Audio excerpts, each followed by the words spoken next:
everybody. Amanda Trumpower here again, writer for Jesus Lovers Who Dig Dragons, Detectives, and Droids. We have a Kickstarter backer milestone video for you. I wanted to introduce you to the man who made it possible, my husband, Josiah Trumpower. Hello. So we awkwardly share our microphone. You know that I have been writing for a long time, and you're probably familiar with some of my books if you are watching this video. And Josiah is largely responsible for making that book exist in your hands. He's been my emotional supporter. He's been my financial backer. And he's actually been my business partner and has been involved in the business in a lot of different ways. So, Josiah, when we got married 6 years ago, did you know that you were going to be pulled so deeply into the bookmaking world? Not at all. I knew you were a writer, and we had talked about that, but we hadn't really talked about what that looked like in a business sense of things. So, that was definitely something different, but it's been, a fun ride. So for people who don't know, what are some of the ways that you have, in addition to your financial support, what are some of the ways that you've invested your time and have been involved in the business?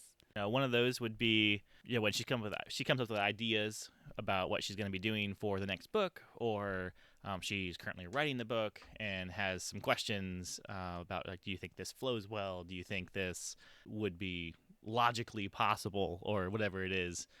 That's something that I try to give my input on to just kind of help get through there. I'm very much into things flowing appropriately from a superhero perspective.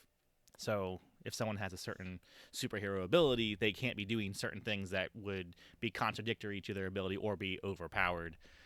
So whenever she has questions about whether or not this person should be able to do this, I generally chime in with a yes or no based on my extensive Marvel and DC watching experience. Yes, he's kind of an expert when it comes to the logical application of superpowers. And I have written two superpower-based properties. Powerpup is one of them, and the other one is not published at this time.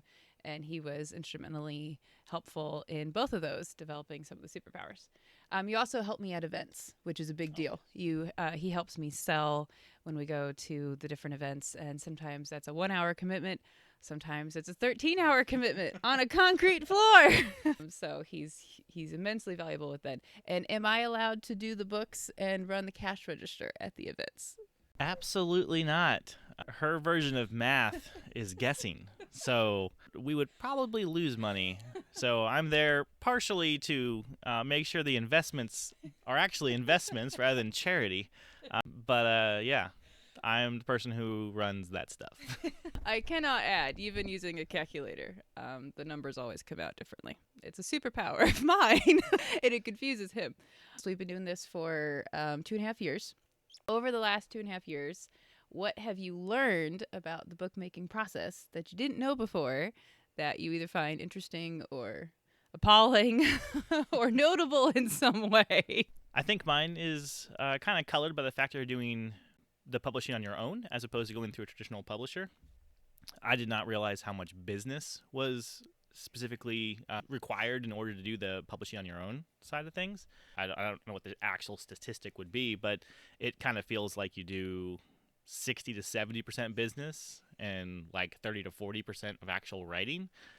There's a lot to make sure that it's working appropriately from the business side of things, as opposed to just writing a book and then throwing it out there. So that was definitely something that was different, and I had never thought that was part of it. So having a business degree, I could see where that would be helpful these days.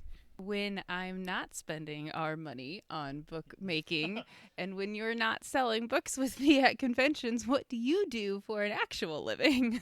I am a software engineer, so that's what funds all of this. So I do web programming for a company called Reorg. And last question, if you were an ordinary parent recommending the Collar Cases universe to another parent, you know the series very well because you've been so involved. So what do you like that we put into our books that you think would be helpful for other parents? I think the biggest thing is the family values.